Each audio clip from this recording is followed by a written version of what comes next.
What do you hear? What do you say? Today we are looking at the cult classic and my personal favorite game of all time, Call of Cthulhu: Dark Corners of the Earth, created by now defunct British developer Headfirst Productions, based on the ever popular novella by this man and his very cool cat.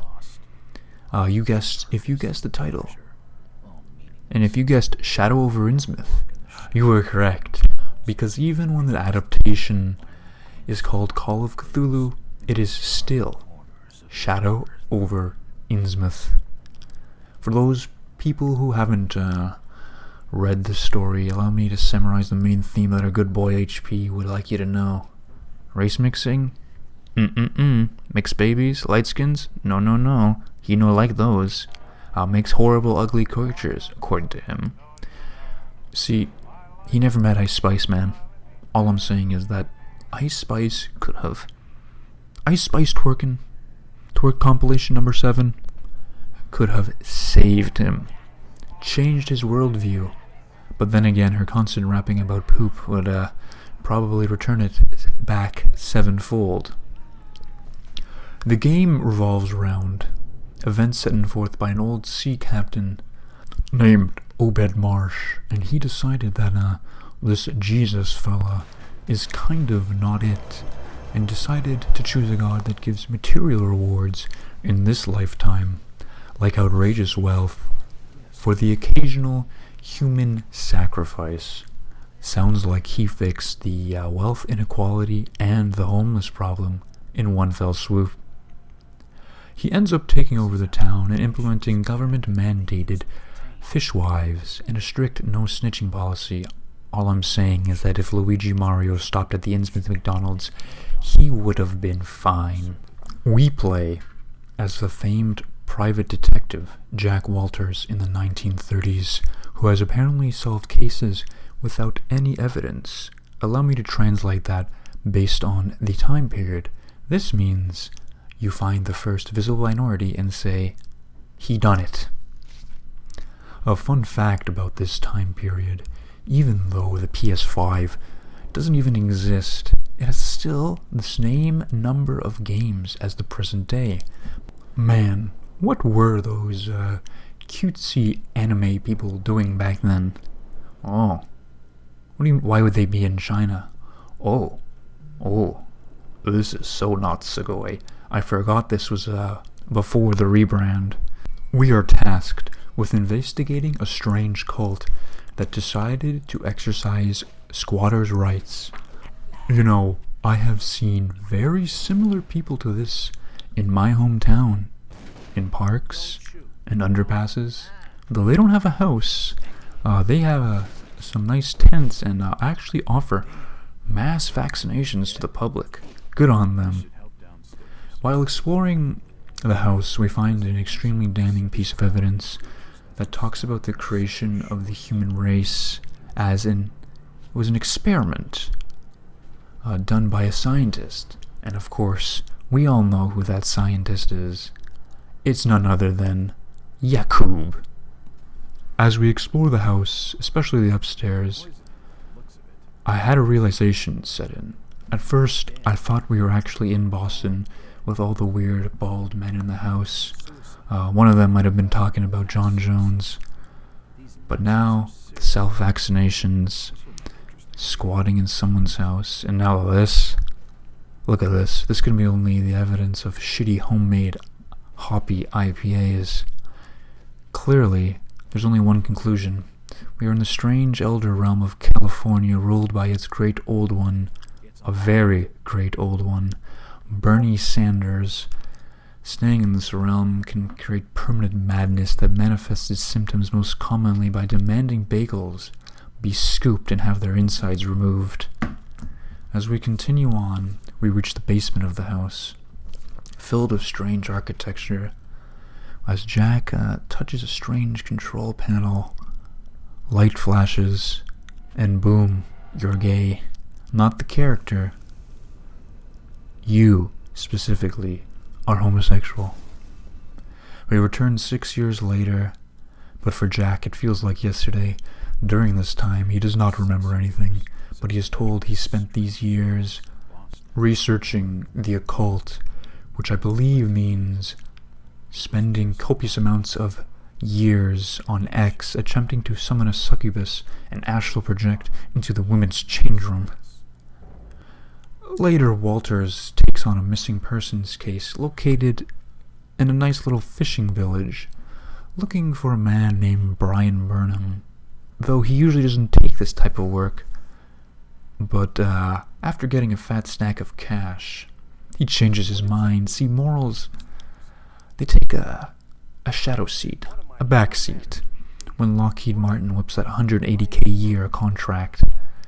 You know, hint hint, Raid Shadow Legends, hint hint, I'm a whore. Heading into the colorful city, surprisingly, given that this is America, it's actually walkable.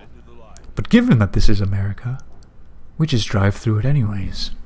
Immediately as you attempt to investigate and ask questions, you are immediately bombarded with the German approach to hospitality. I'm looking for Brian Burnham. Sorry, stranger. I can't help you. Would you direct me to the First National Grocery Store? I hear they have a shop in town. I don't know nothing about that. Oh, well, you see, I'm looking for a young lad called Brian Burnham. I'm a friend of the family. He worked in the store. Don't know who you're talking about, fella. Evening, Constable. Constantly, I'm busy. No time for stalking strangers. I'm Detective Jack Walters. I've been hired by the regional manager of the First National. And I'm Constable Burke, and I'm the law around these parts, and I'm still not talking to you. This town's deserted. Where is everybody? I reckon you might have scared them off with that ugly face of yours. Though it isn't without that textbook German humor. But we aren't here to make friends, and we're here to get shit done. We are an expert investigator, and just like our childhood hero Bill Cosby, we do not take no for an answer. Here is what we have done in just one night. You know what? Half a night. We have multiple attempts of breaking and entering, feeding an addiction, and best of all, causing the murder of one little girl. This way, she can't testify in court. See, this technique is referred to as the Spacey Gambit. Jack decides that that's enough adventuring for one day and needs some rest after an excellent night of detective work. This is short-lived, though, as the town decides to kill him for knowing too much. This is like finding out who actually runs the world. That's right, we were all thinking it. The Irish. While attempting to get out of Dodge, you end up finding Brian Burnham within the town's jail. But clearly this guy needs a subscription to Hustler's University or something, because he won't exit the jail unless you show him a photo of his girlfriend. And he won't leave the town until you attempt to rescue his girlfriend from the cannery. You know, there's a certain chair in a hotel room that would fit him perfectly. Though for the cannery level, you can take the Judaism approach to this level. Allow me to explain. See, people say religion saves. That's why many religions actively try to convert so much.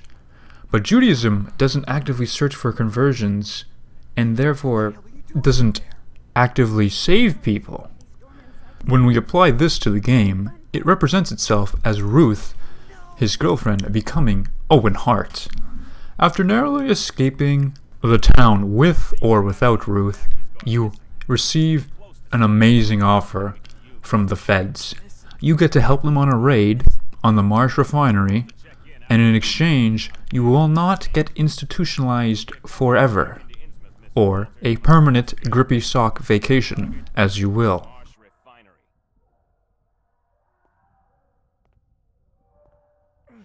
I'm not your lapdog, Hoover. I don't work for the Bureau.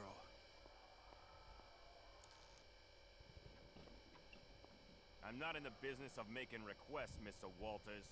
Or have you forgotten your past so quickly? Here we go. This is where I have problems of the game's realism. See, when the US government approaches you to do things like this, you're supposed to receive high-powered guns, lots of ammunition, silencers, whatever attachment politicians want banned. Yet what do we receive from the feds? A single 1911. Where is my realism? From this moment in time, you basically become the feds' bitch, doing whatever they say, accompanying them on different raids on Innsmouth. Congratulations, you are basically now the President of the United States. The gameplay. The gameplay is very strange. It's kind of like, once you graduate from high school, you lose connections with some guys, When they're in high school, they're a pretty good guy, they're all good friends, and now when you check on, boom, they're trans. That's exactly how this game plays. It starts off with a stealth adventure game as you try to find out how does mom keep on finding the piss drawer again, and what actually is happening within this town, and then midway through the game, you get a Springfield and are storming the beaches with 28 US Marines looking for Robert Marsh. Going to fuck Robert Marsh's ass. Well, if you think that's gay, remember, a golden rule, it always can get gayer. And it does, as you join the Navy right after. Though, to put it bluntly, the combat in this game is the worst part of it. It's pretty fucking bad. You get a wide variety of weapon choices between which weapon will frustrate you to the ends of the earth, or the dark corners of the earth. I personally choose the shotgun, as I find it frustrates me the least. That is until you get the Yithian taser, which is basically a one-shot kill. Tasers being one-shot kill. I didn't know we were actually a female police officer. But you cannot have a great meal without pairing it with an even better wine. And that wine, my friends, is the AI. On the official physical edition, on its advertising on the back, it is said as having advanced AI that roams freely. Let's look at this advanced AI.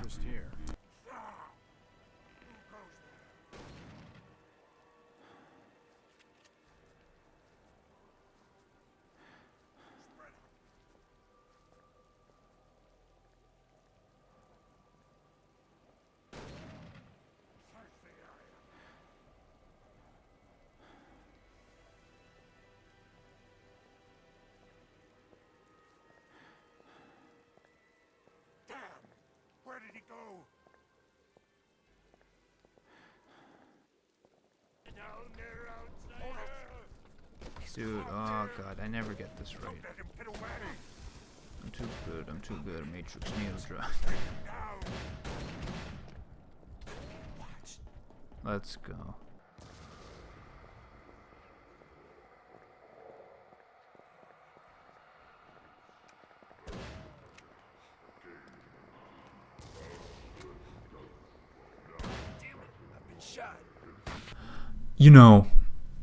I would be thinking that I'm actually playing a Bethesda game of all this crap. It kind of feels like Skyrim.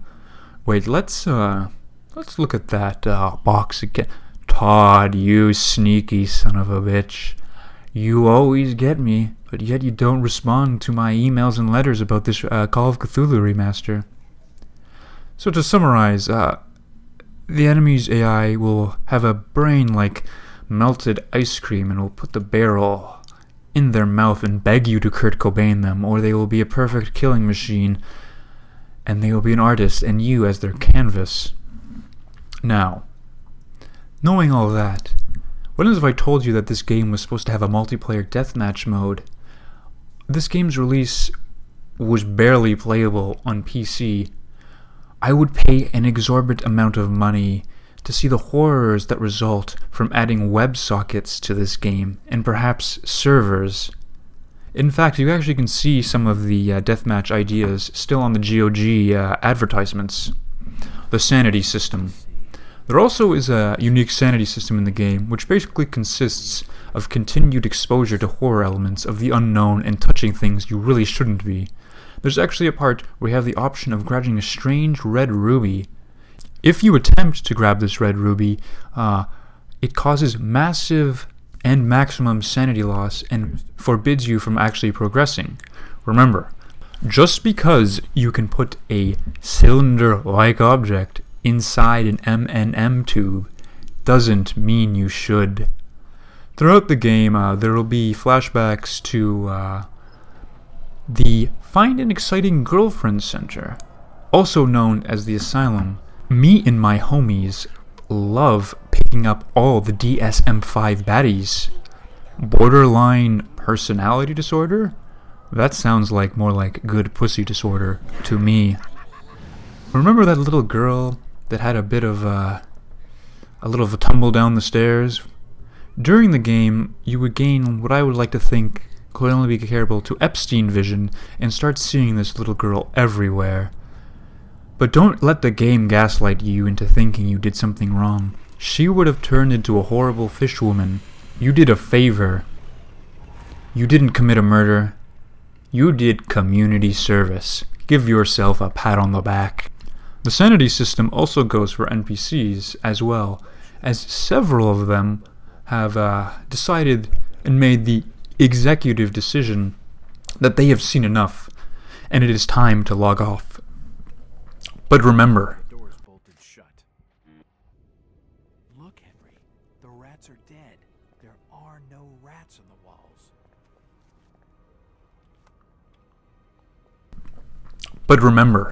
no one, and I mean no one, is above killing themselves. Even you. Especially you. You can mitigate all these sanity damage by heading over to save stations, killing people, or finding hidden lore documents.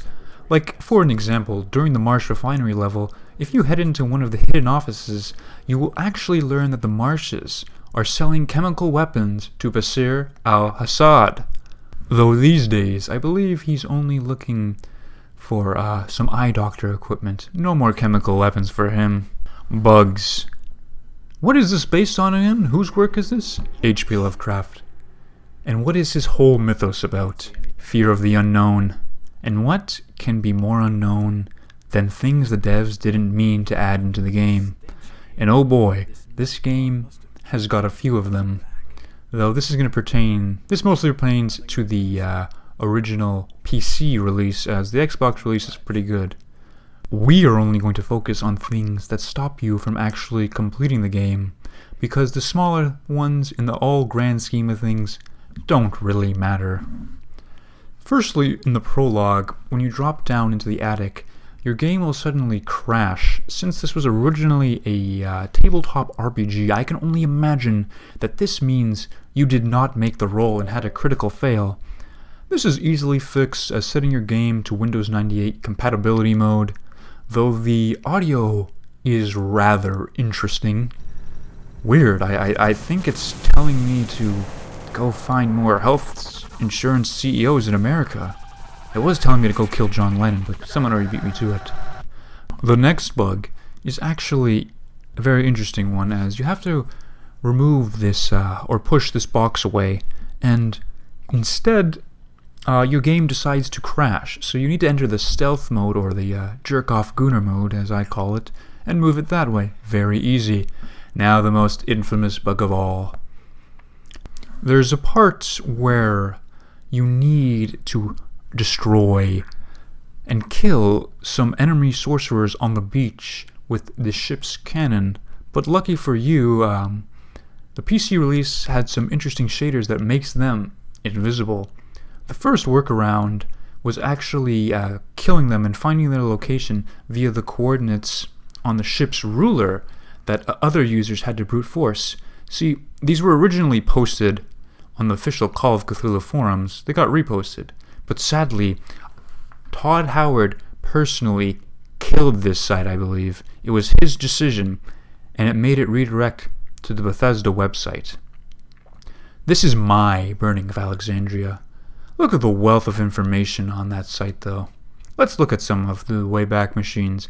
Video games are being blamed for teenage pregnancy. Sussy. We almost become Muslims. Sussy. I concur. Could there have been a hawk too? The final ending feature Not a bug, remember. They're just unintended features. You have to escape before the place crushes you. The only problem with the modern hardware, the timer finishes way too quickly, so the only choice you have is to download the unofficial patch and fix your game that way. But you can also buy it on GOG and just have everything fixed. But those are only the game-breaking bugs. I always get smaller ones that kind of fuck up the game and make me reload, but I've never seen these ever again. I always get new ones every playthrough. This means, I would argue, that this constitutes it as being a roguelike. The way I can describe this game is like it's an amazing tasting lollipop, but you know how some of them have like fruit and other candies inside? No, this one has like HIV needles.